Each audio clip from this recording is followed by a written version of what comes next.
What's up, everybody, and welcome to another episode of Pod Scum.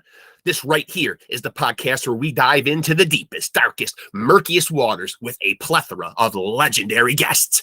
I am your host, your bastard of ceremonies, the numero uno scumbag, Rex Ruger. That's Rex with 3 X's. Don't get that twisted. You might also know me as a.k.a. the King of Sleaze, a.k.a. the Hair Metal High Priest, and most importantly, a.k.a. Diamond David Lee Roth Jr. Take a look. It is undeniable that I am the son of glam, the front man for the band. Just smoked a few grams. I got a million fans. I'm your ice cream man, Mr. Wop Babaloo Bop Wop Bam Bam Shazam. Damn. Feeling good. Most importantly, looking good. Everybody in the house looking good. That is, of course, made possible by get it, use it, and look this good. It's true, folks. This could be you. Coming to you, as always, from the lush lavender lounge of love, joined, as always, by my main man, Keith Hernandez Puppet.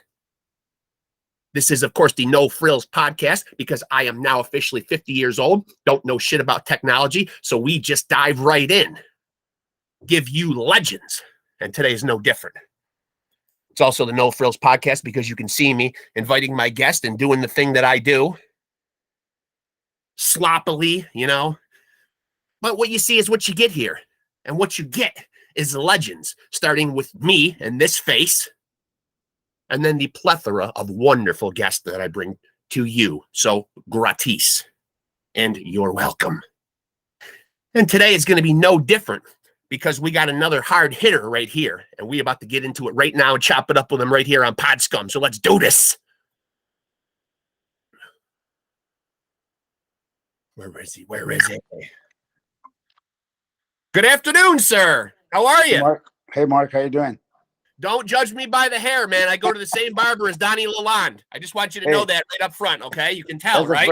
That's the first thing I saw when I... That's the first thing I saw. I was like, oh, a little bit different in the hairstyles, Jesse. Just a tad. Just a tad.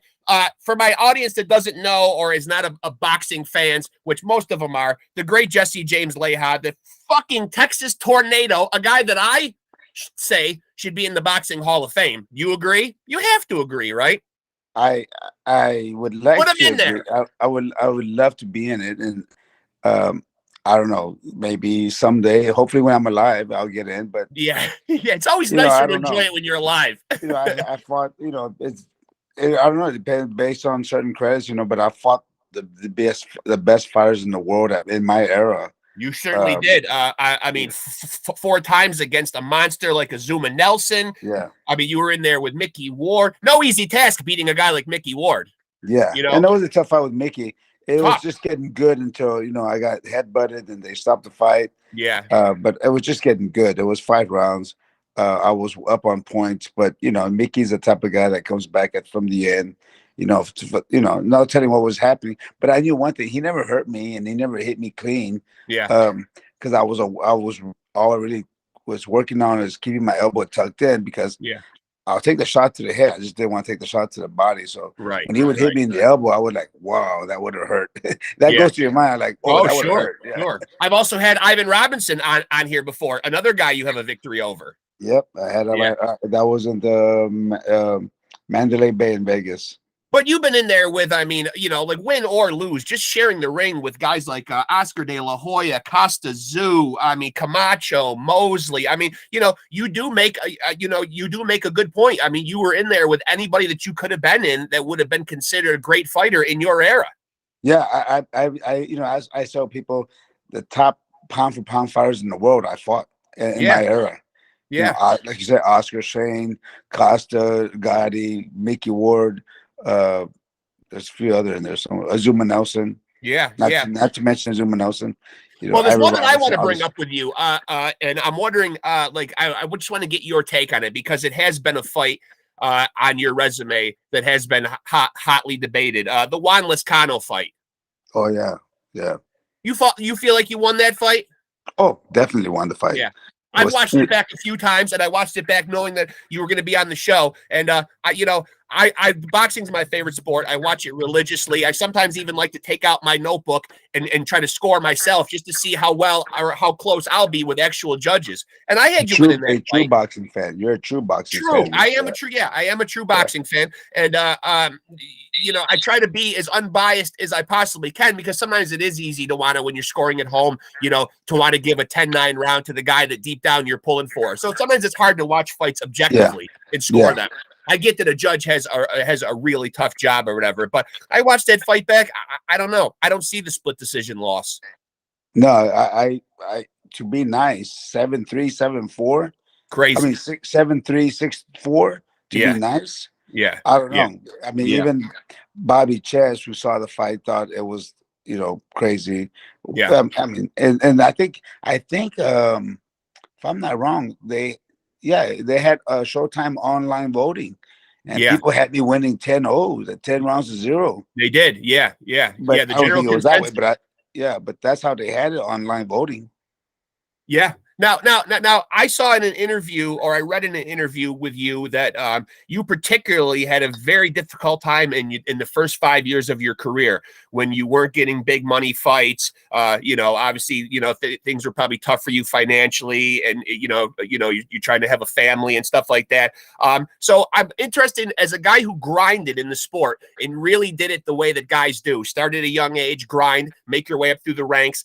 I would like to ask you, how do you feel about when you see these quote unquote gimmick type fights, these Jake Paul type fights, where, you know, a guy that's been fighting for 5 fucking minutes can get ranked? Yeah.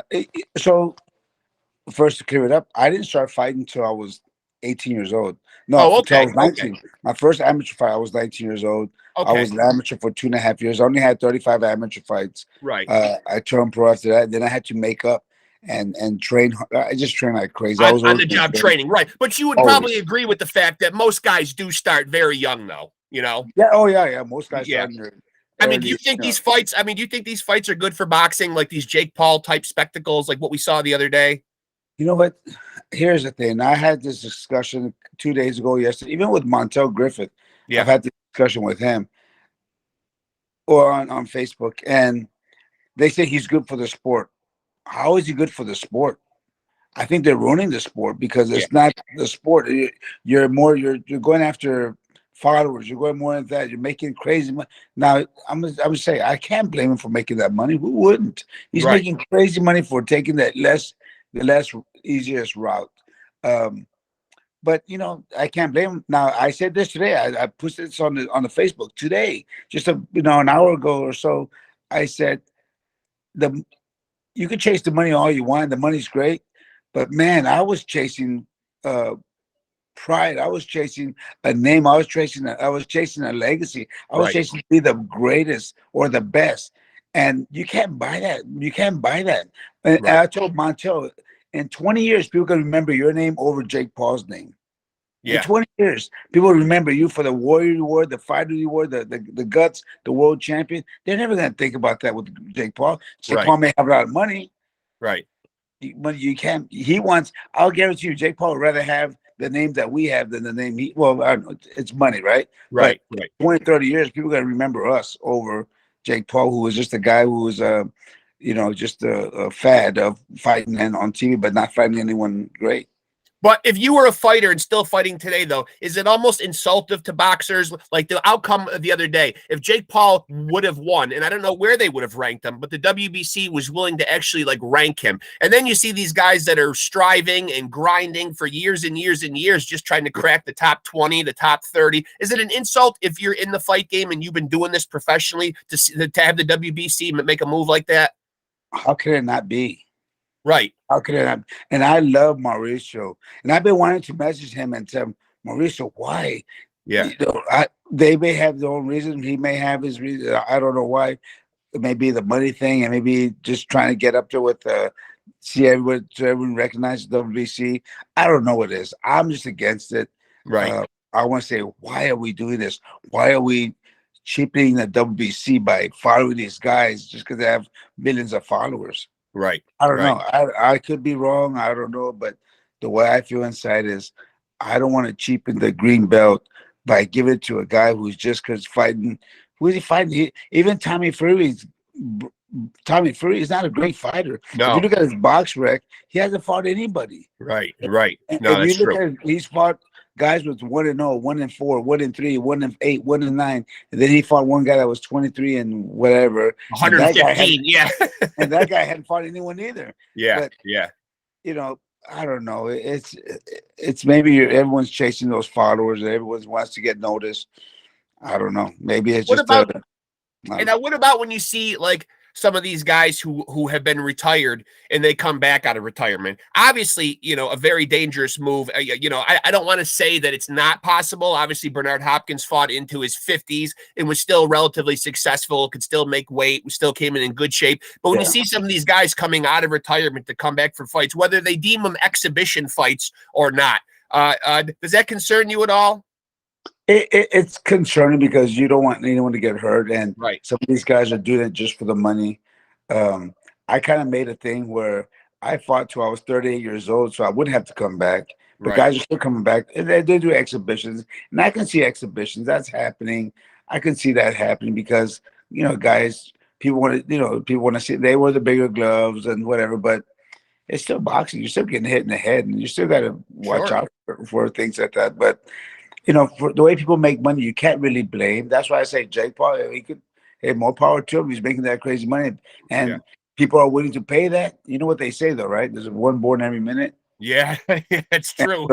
And that's how I feel about Jake Paul. You know, people want to, but I don't know. I can't judge a man for trying to make money because I'm not in his shoes. Sure. To say he shouldn't that maybe if I was to shoot I would need to do it too. I thought about one time after I retired, like less than a year later, 6 months later, we were talking about fighting Chavez Senior. But it was gonna be a regular fight. It wasn't gonna be an exhibition. It was gonna be a real fight.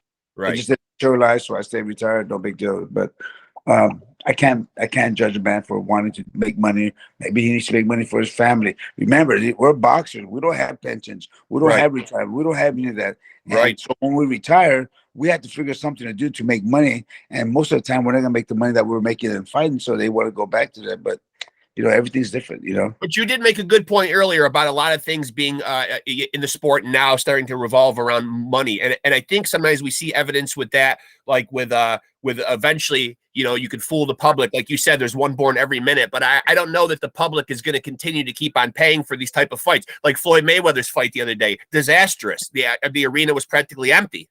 I mean, you know, has he gone to the well too many times and keeps coming out of the woodwork for these fights? Do you think that the public is kind of like a little sick of it? Well, here's the thing. I know they paid him a lot for that. But think about this. And here's what I think. Here's what I feel about fight. Like I said about fighters, he's retired. We know he's retired, and he said, "I'm just doing a show. It's a show for him. It's like, you know, he's retired. He never says he's boxed. He never says he's trying to make a comeback, trying to win titles. He's just doing exhibitions. He's a retired fighter who does exhibitions. Making great money out of it too. Nothing wrong with that, I guess. He's not doing what Jake Paul is. Jake Paul thinks he's the best fighter in the world, can fight anybody, can take anybody on, and making great money out of it, obviously, but it's not the same. Floyd says, I'm retired. I'm just doing my own thing. I don't need to, I'm not following any boxing rules or anything like that. I'm doing my own thing because I retired already. It's just like a retired golfer still gets to go and play golf. Right. Sure. Yeah. How about guys that are fighting nowadays? Do you got your eye on any guys that are currently doing it that you have a fondness for, that you've been watching with a keen eye? Let's say, and I like where this kid's going, or I'm interested in seeing watching this kid develop or whatever. You got your eye on any guys right now that you think are kind of like becoming the new face of boxing? Well, that's a great question because I'm so busy that I really don't watch a lot of fights unless it's a big name fight, right? Okay, like Canelo. Canelo's a great fighter. I love to see him fight. When Leonidas was fighting, I love to watch Leonidas fight. We're still a little older guys, right? I know Benavidez is out there and he's a great fighter. I watch him, but he's a heavier weight. I like to stick to the lighter weight. Benavidez is a great fighter, though. You probably throw some names at me, and I would say, "Oh yeah, I'm watching fight. They're great fighters." But I'm trying to think of fighters that pop out right now that I'm. Well, obviously, to help jar your memory a little bit, obviously a big fight that the public really wants to see is Crawford versus Spence, which doesn't seem like it's going to happen. Yeah, I don't think it's going to happen. I love Spence as a fighter. Me too. I love Crawford as a fighter. He's just a bit. He reminds me of Hagler. He's a Hagler type guy. You don't care about the hoopla. He's just going to go there and take care of business and fight. And he's a great fighter. I love Spence's style, his work ethic. I've met him before. He's a Texas guy. If I wish that fight would happen, I would give the edge to Spence. Yeah, I would too. I'm a Spence fan. Maybe that's why I'm saying that. But Crawford's a great fighter. I just think Crawford's been fighting a lot at 135, and to move up to 147, 152 is a lot of weight. Now, what do you think about the big one we got coming up in April with Tank Davis and Ryan Garcia? What are your thoughts on that one? And so I follow both those guys, right? Yeah. I follow those both. I love to see them both fight. They're both great fighters. I just think that, Ryan has that one left hook. If you take that left hook away from him, he's pretty much, clueless. Not clueless, but you take away his main weapon. Yeah. And if you take that hook away, and who was the last guy he fought that took that hook away and then went the distance? Or if he got stopped at the end. Anyway. Yeah, the name is eluding me. But Tank's been on a hell of a roll, though, knocking everybody out. Beast. Yeah. Tank is a beast, man. He's fast. He knows the game. He has patience. He lures you in, even though he's a shorter guy. He'll work you in. He's a lefty. He's a beast. He's a lefty, right? Tank's a lefty? Or he switches left to right. He switches. Yeah, he does do a lot of switching. Yeah, he does do a lot of switching. But it seems like these are the big fights that boxing really needs. Like seeing a Spence Crawford fight, fall through the cracks and not happen kind of leaves boxing fans, a little bit sour. Do you think when these big fights don't come to fruition that hurts the sport? You got two guys in their prime at the right age, and it just comes down to what? Just a pissing contest over money? I mean, don't the fans deserve these kind of fights? It seems like back in your day, these fights got made a lot easier. The best guys were out there, and everybody just fought each other. But you're right. But back in the day, even in my day, Top Rank wouldn't work with Don King. Don King wouldn't work with Main Events. Main Events wouldn't work with Golden Boy. It was always the same. No politics stands in the way. Every once in a while, the fight would come off. Remember, we had I forgot who it was, Tyson and whoever, Evander Holyfield. They were fighting on Showtime and HBO. Yeah. That's why the sport doesn't grow the way it should be, because we're so against each other. We're one family. We're against each other, and we can't grow. We can't have one unity. We can't have one governing body cover boxing because it's so damn crooked. Everyone's doing their own thing, and they don't want to follow rules. I love the sport, but I wish why can't it be like the NFL? Why can't it be like the Major Baseball? Why can't it be like NHL? Why can't it? It would have so much more respect that we can do that, but there's so many hands in the pot that it's never going to happen. And you also think sometimes there's too many governing bodies? Do you think there's too many belts to be had at all these weights? Yeah. Too much? I don't mind the weights. I don't mind the weights because there's so many fighters now. You give more fighters opportunity to make money, because then there'll be a lot of broke boxers everywhere, right? But you have to give the fighters a chance to make money, because if not, no one's gonna make money. If you only have 12 belts and you have so many different, it'll be crazy making weight from 112 to 121 or whatever, 25 to 35. You gotta have in between weight, because if not, guys will be killing themselves. I don't mind the belts. I just what I do mind is back in our day, obviously we had WBC, WBA, IBF, right? Yeah. And then we had the USBA, NABF. Those are the only belts you can do. You win those two belts to go for the world title. Now you have junior this, junior that, whatever. Yeah. Yeah, it's a lot. Yeah, it's a lot for the fans to follow. It's a lot for the fans to follow too. Now, obviously a big topic that you hear thrown around a lot, a word you see thrown around a lot in all sports is, the GOAT. Who's the GOAT? Who's the GOAT? Who's the greatest of all time? In your mind, in any era, who's the greatest fighter in your mind that ever lived? So, right off the bat, and only because I've met him, I was able to hang out with him in his hotel room with his wife and him and talk for an hour and a half, and just changed my life, was Muhammad Ali. Really? Yeah. It was in 2005, and just incredible, man. To me, he's the GOAT, but the greatest of all time, which means inside, outside the ring, the person he was, what he did for the world, that's the greatest. Yeah. Okay, you want to go just boxing only? Who cares what they're who cares what else they've done? I mean, Mayweather only because of the record, only because of under 50, But I saw this the other day. At one time, Chavez was 84-0.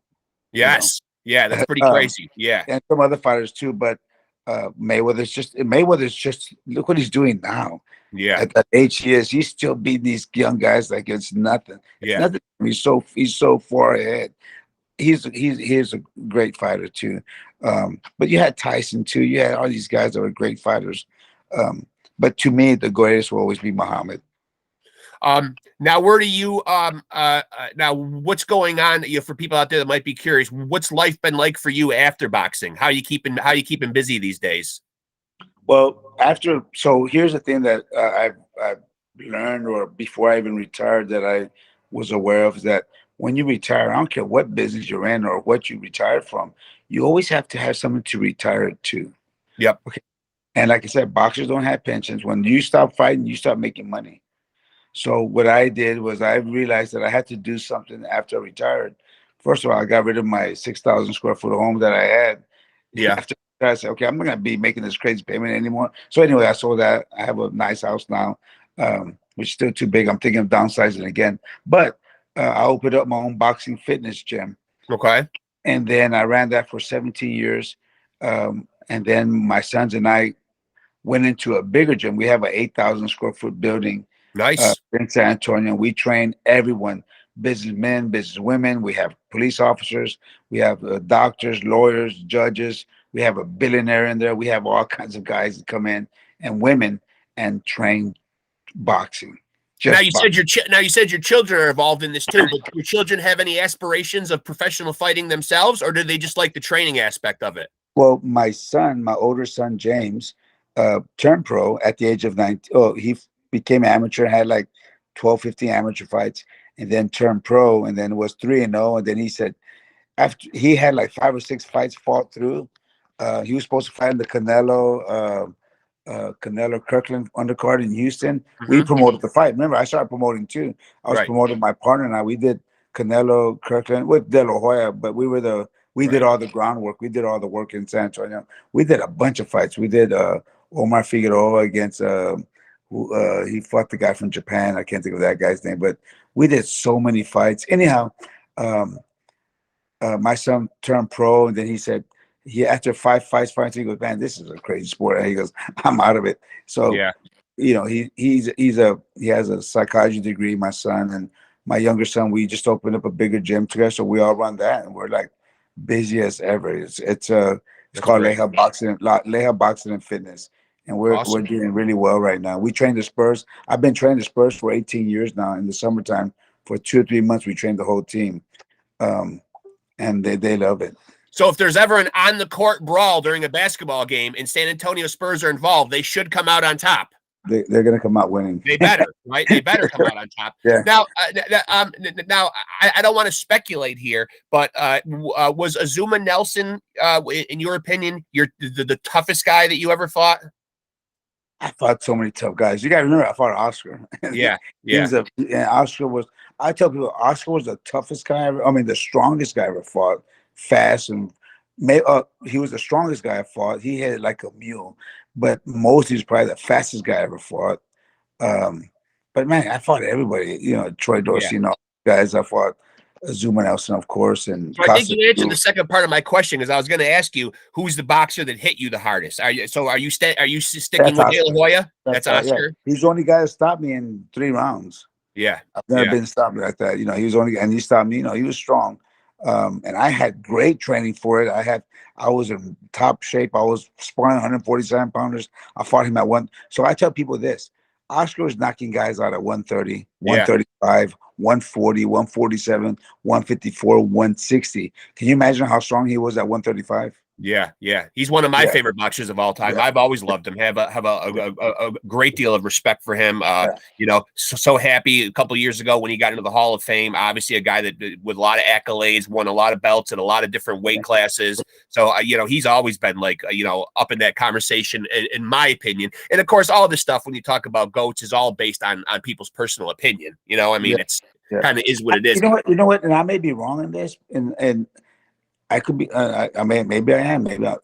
But for me, the greatest means the greatest of everything. Not just the fight game, but the person, the personality, what you do for people, how you treat people, how you how when people talk to you, how you respond to them. Because what if I'm the biggest jerk in the world? I'm the world champion, but I don't talk to anyone. I cuss everybody out. I'm hurting the sport. Yeah, right?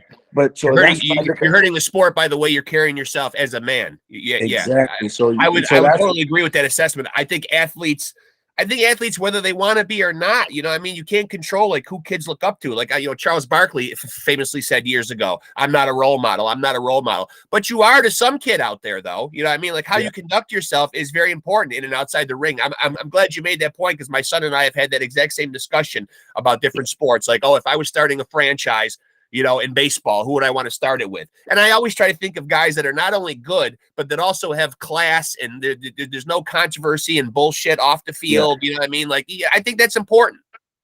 Now, just to defend Charles Barkley, because I've met him and I became a friend a long time ago. I haven't seen him and talked to him in years, but maybe, I don't know, it's been a while. But what he meant by that is, look at your parents as a role model, not me. So I'm just playing basketball. Charles Barkley said this: I don't put a roof over your head. I don't put a cushion under your back when you sleep at night. I don't have fans. I don't turn on the lights. I don't have the water on for you. That's your role model with your parents. Right. Then he said, if you can't have that, I'll be happy to be that. Right. But he just said, don't look at me as a role model. Your parents are your role model. That's what he meant. Agreed. Yeah. Well, now, was there ever a fight or a fighter throughout your career back in the heyday that you wanted to fight and that it didn't come to fruition and didn't happen? Was there ever one that kind of got away? A fight you wanted to see made? I fought everybody. Yeah, but, you really did. So one of the things that did happen, and we were trying to fight, my manager and I, we were trying to make the Gotti fight early. Yeah. Like at 130, when we were at 130 or 135.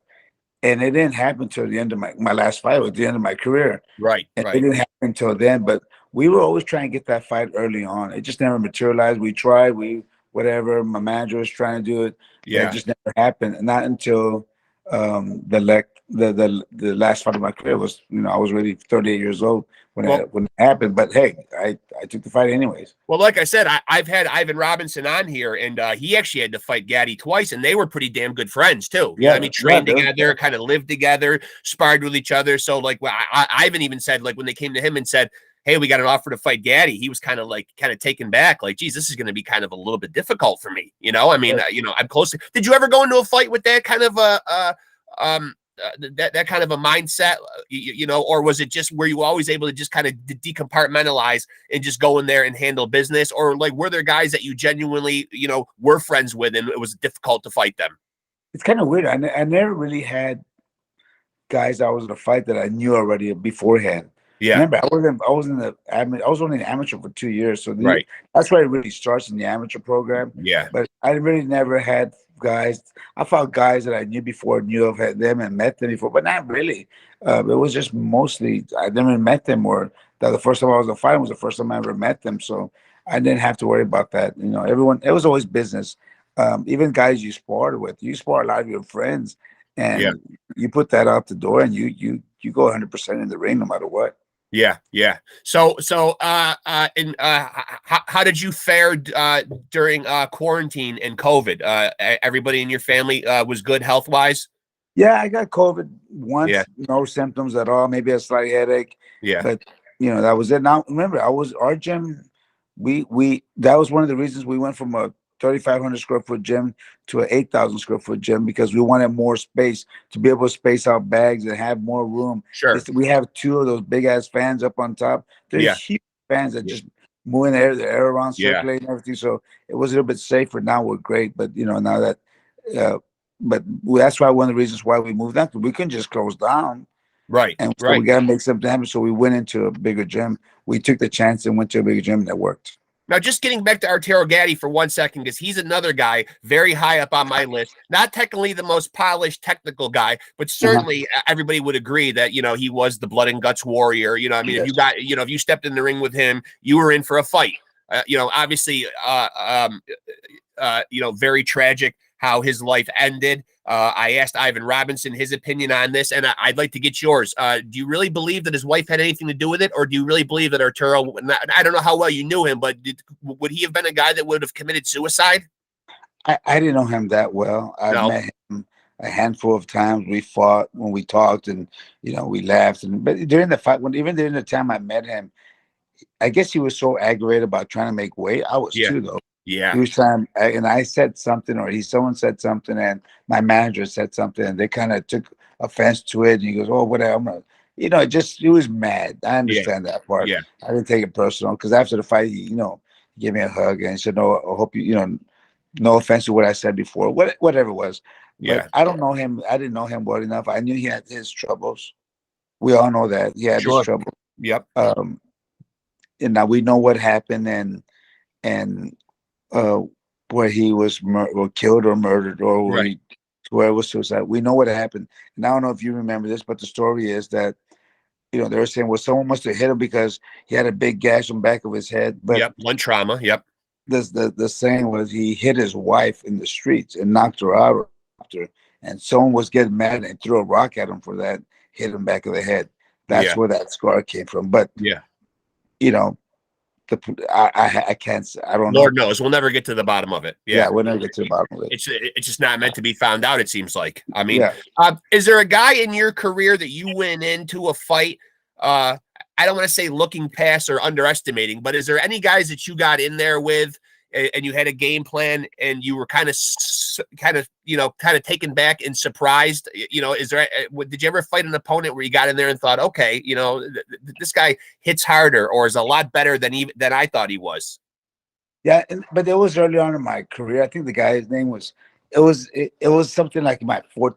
I don't even know what fight it was, but it was a guy that wasn't supposed to be that good, but he came in and this guy was just hit me with a crazy hand. Just hit me over. My eyes were both swollen shut. I was like, I couldn't even see anything. He was hitting me, and I was like, it's almost like a movie. I was trying to find a spot to take a knee and say, I can't do this anymore. Actually, 2 fights. Actually, there's 2 fights like that. I'm gonna tell you the second one. Yeah. And so I just threw the hardest punch I could, the hook, hit him and knocked him out and won the fight. That's the way to go. Yeah. But here's another thing that was different. When I fought Francisco Bojado, my second to my last fight. Yep. The whole fight, I had the last 3 or 4 years of my career, I had a separated rib that never got better. Yeah. And so I don't know how word got around that people knew of this. Shane mostly knew about it. He kept hitting me there, and he said he didn't, but he kept doing it. Yeah. If you listen to the interview on the fights, they talk about my separated rib. Anyhow, Francisco Bojado kept hitting me in the rib. And I was like, oh my God, I can't take this anymore. It just hurts so bad. When you get hit there, it numbs. You can't breathe for like 2 minutes. Sure. Anyhow, so I was literally the third, fourth, and fifth rounds. I'm looking around to take a knee and say, that's my career. I'm done. Because it was my second to my last fight. And I was like, I can't do this anymore. Next thing I know, it's the 4th round. I said, okay, one more time. He hits me in the rib. One more time. I'm taking a knee. Oh, one more time in the rib. And I said, one more time. By the time I knew it was the 7th round, I said, fuck no, I'm going to win this fight. And I won the fight. It was a huge fight that got me the Gotti fight. Got me the Gotti fight. But that would have been my last fight with I was so close. I'm telling you, I was on the way down to taking a knee till something said, no, wait till the next one. Yeah. And it happened 5 or 6, 7 times. And by the time I knew it was the 7th round, I said, heck no, I can't do that. And luckily I never got hit in the rib again because I was winning the fight so easily, Not now, easily, but winning. Now, do you have any plans to be making any appearances at the Boxing Hall of Fame? Obviously, we got another induction ceremony coming up this summer. Is that something that you like to attend? That you like to go to that? I know you've been in the past. I've been there. I don't know how many times, 6 times, 5 times. I love going there. Now it's always, Ed Brophy. They invite the fighters to go out there. So I only live about 15 minutes away. Oh, really? Yeah, it's right down the road from me. My wife loves the area. She loves New York. She loves the houses out there. But up near the Buffalo and Canastota. If I'm invited, I would love to go. It's Ed Brophy. They change up. I guess they have groups or they have certain people that go. Yeah. Once in a while. So yeah. When they call me, they call Parla Ayala, the guys from Texas, to go up for the Hall of Fame. So hopefully I get invited this year. Yeah. It would be great to see it. In closing, I'd like to ask, what's the best piece? It doesn't got to be even boxing related, but I've been kind of putting a compilation of these together. Best piece of advice you ever got in life? Oh, man, I gotta save your money, invest your money. Don't spend it all in one time. A body at rest stays at rest. A body in motion stays in motion. Love that. Oh yeah, I'm a big believer in that because I have 80-year-old guys in my gym that are doing everything. And they just because they're in motion. I have women in their 60s, 70s that never stop moving. I have a lady right now that I train a lot of clients. I have a lot of clients that I train personal training, and that's where the money's at, right? So sure. But I have a lady right now who's she's 78 years old, Parkinson's, and she's moving around. I said, listen, we're doing the floor drills and certain things. I said, and I videotaped it, and I said, just in a month or two now, you're going to be so much better than what you are now because we're moving. And the more we move, the better we get at moving. Absolutely. And she's just the sweetest lady in the world. And she's a sweetheart, and she loves the boxing. She loves the workouts. But that's it. It's a body in motion stays in motion. A body at rest stays at rest. I love it, champ. I love it. Those are words to live by right there, man. I appreciate you coming on and spending a little time with us, man. It's been a real honor talking to you, man. It really has. I hope somewhere down the road we can stay in touch and we can do this again. I hope so, too. Anytime you want to give me a call, I'll be happy to be Absolutely. On. Jesse James Leijha, former the former WBC Super Featherweight champion. Put some name on this guy, or put some respect on this guy's fucking name, and let's get him in the Hall of Fame. If Ed Brophy's listening, come on. What's the problem here? 47 and 7. There's guys in the boxing Hall of Fame with shittier records that don't even belong in there. 47 and 7 is pretty damn good. One more thing, besides that Juan Lozcano robbery, I never lost a non-world title fight. I never lost a non-title fight. Yeah, God bless you, brother. I mean, it's a tough sport, man. It's a tough sport, man. And anybody that steps between those ropes has my utmost respect. It's been my favorite sport my whole life, man. And utmost respect. Everybody that climbs in there's a warrior to me. Yeah, I believe that too. And I don't care what your record is. Oh, so here's the thing about I'm sorry, I'm going to take some more time. No, please. So to me, the toughest guy in the world, the toughest fighter in the world, is not the guy that's 20-0. It's the guy that's 2-15, 2-10, 2-9. You know why I say he's the toughest guy in the world? Because he knows he's going to get beat. Yeah. He knows he's going to get knocked out. He knows he's going to get this butt crumbled. That guy has more pride. That guy's the toughest guy in the world because a guy like anyone else, think about this. If Oscar knew he was going to get knocked out in the fight, he knew he was going to get knocked out. Not even thought maybe. He knew he was going to get knocked out. He may not step in the ring. Yeah, absolutely. Yeah, you're right. This guy that's 2-8 is going to step in the ring. Yeah, and he's going to have a little bit of a chip on his shoulder too, and feel like he's got something to prove. So he's he's a dangerous guy. Yep, exactly. Yeah. Just like the two of us, a couple dangerous guys here. Always, man. Always. You a little more than me, I think. But listen, champ, it's been a real honor, man. I will stay in touch, and hopefully we can do this again. And I'll let you know when I'm going to put your episode up, so you can share it around or whatever, man. But wish you all the luck with the gym and whipping the folks into shape down there in Texas, man. They're lucky to have you down there. You're doing good things for those people, man. I appreciate that. Thank you so much. Yeah. Take it easy, champ. It was nice talking to you. Yes, thank you. God bless. Bye. Later. God bless you. Bye-bye. What's up with that, folks? Huh? That was the great Jesse James Leijha. You know him from the world of boxing. And let me just give you the resume again. Former WBC Super Featherweight title holder, been in the ring with Costa Zoo, Mickey Ward, Sugar Shane Mosley, Oscar De La Hoya, Arturo Gatti, you name it, man. That dude was in there. fighting them. That's a warrior right there, man. That's a warrior. Let's get that guy into the Boxing Hall of Fame, man. 47-7, couple of draws in there, but come on, 47-7. That's beating a lot of motherfuckers right there. That's beating a lot of motherfuckers. That guy, put some respect on that man's name. Jesse James Leijha, the Texas Tornado, still down there doing it, whipping old folks into shape, keeping them limber, keeping them loose, doing God's work, in my mind. So, hope you guys enjoyed that episode.